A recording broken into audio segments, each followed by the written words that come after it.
ఉంటే కరుముతూ ఉంటే అసలు కన్నెత్తి చూసావా నన్ను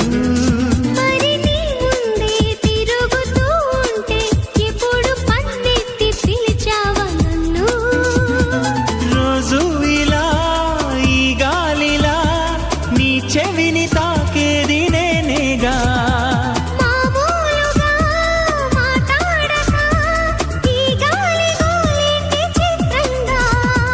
కలుసుకో త్వరగా కలలు నిజమవగా